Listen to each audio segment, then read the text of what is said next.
Yeah, being once Ghana High Commissioner to the United Kingdom, I'm sure you had a lot of experience with the Ghana diaspora. What are your personal views on the larger Ghanaians and the diaspora in terms of their contribution towards Ghana's next phase of development? Well, first of all, we have to understand that the Ghanaian diaspora, especially in the UK, is not a uniform group. There are those who came in the immediate post-independence period to study in this country. Many of them went back and practiced law or became teachers or engaged in some other professions. Then there are those who came in the mid-60s and especially in the early 80s. Some of them came as political refugees, but many more people have come also as economic migrants, seeking greener pastures in a developed country like Great Britain. There have been some too who may be classified as overstayers, those who have come on visitors' visas and find that they are unable to, for some reason, to go home. So they also are here. But amongst all these people, we have a large group of professionals. Some working in the city, some working with various businesses. But all these people I know have acquired some knowledge. They have acquired skills.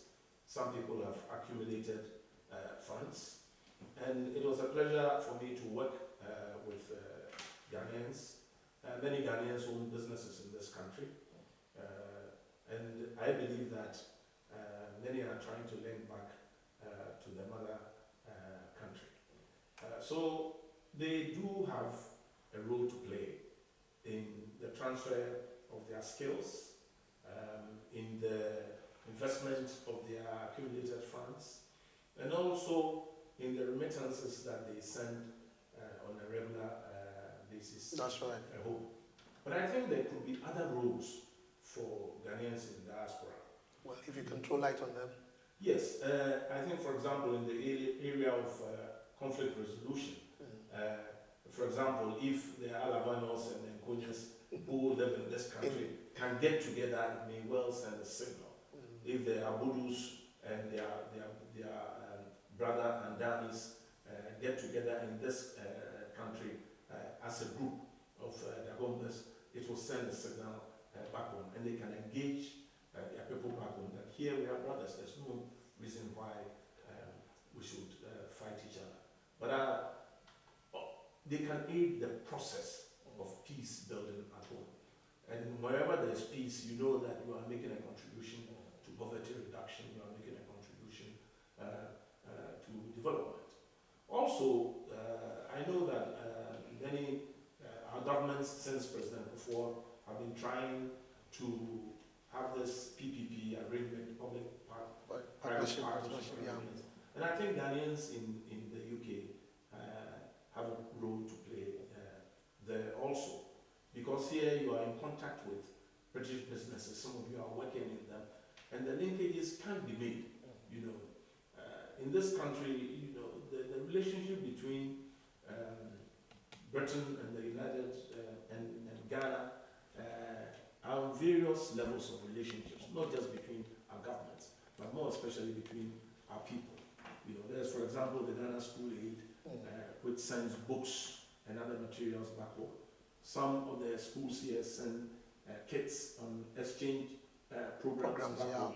You know, when they get home, the British students coming to Ghana also learn a lot. I mean, they may not come back with material things, but they come back with the respect, you know, we have for our adults, the respect for our teachers, and so on and so forth.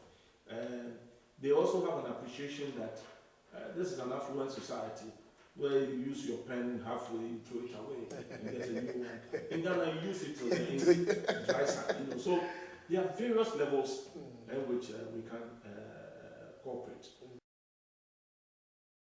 There are some platforms which are being created in Ghana. For example, the Diaspora Unit at the Ministry of Foreign Affairs. That's right. Which I believe will be upgraded into a full bureau, meaning that there will be senior officials and other officials at the Ministry of Foreign Affairs who will be engaging Ghanaians on a continuous basis, wherever they may find themselves, and who may make it a little easier for people to come. But I am of the firm opinion that if you really decide to come, you can come. And I believe that where you have found it difficult to make it in this country, you probably will find it easier to make it in your own country. Thank you very much. You've raised a very important here on the issue of discussing to engage the diaspora. How serious has it been a subject, as being a parliamentarian, how serious has it been a subject at the level of parliament? The Ghana Parliament works on issues or bills brought by government. So if there hasn't been a discussion on diasporan affairs, it is because government has not thought it necessary to put it on the table of parliament. So business is generated by government. That is the way our constitution works. If there's a bill, you cannot, for example, bring a private member's motion if that motion will entail financial encumbrance for government. So it's got to be brought, through a minister or the leader of government business in parliament. And that's the way our system works. Honorable, you are a member of parliament. Yes, sir. In Ghana currently, and there is this issue about bipartisan framework. Yes.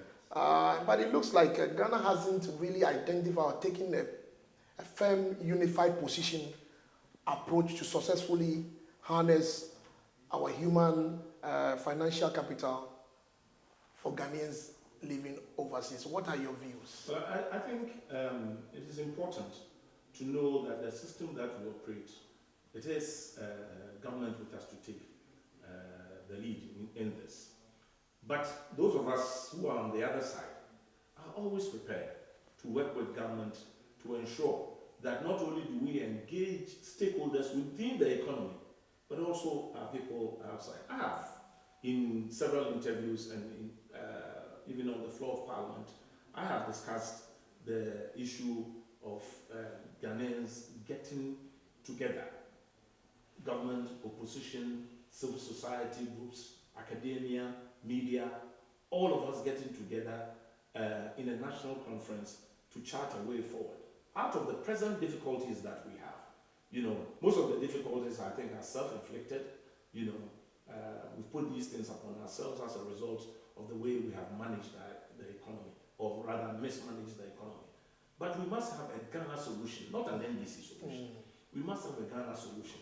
And Ghana, is much bigger, much larger than the present government alone. There are people who are outside who have knowledge. We can invite some of these people if we are able to identify them. So the identification of the people who can make a contribution is very important.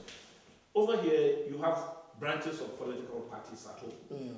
I think these political parties here tend to be more divided even than the political parties at home, but they could work together. That's right. Over here and come up with a platform and say that Ghanaians abroad, not just using bodies like Ghana Union, but say the MPP here, the NDC in the UK, we have sat down, to show our people that we need to get to. That is one way we can influence policy. Even though we may have different ideas as to how we chart, at the forward march of our country to a full middle income status. Ideas don't belong to only one section of the country. It belongs to all of us, and therefore I think Ghanaians need to work together, not just on a bipartisan framework, but on a national framework. There are more than 2 political parties in Parliament and in the country. All these political parties may have ideas as to how to move the country forward, and government must provide that platform. But in Parliament, let me say that at the committee level, we work together. And about 90%, maybe 95% of all the issues we come to Parliament, we try to reach a consensus. It is only those issues which are of such a nature that we find it difficult to accept the government's position. Issues like the Chinese law, not that we're against the Chinese law, because we're in favor of the things the Chinese law was supposed to do. But we were concerned that the conditions for the loan were not right for Ghana. And we talked about this, and we have been proved right.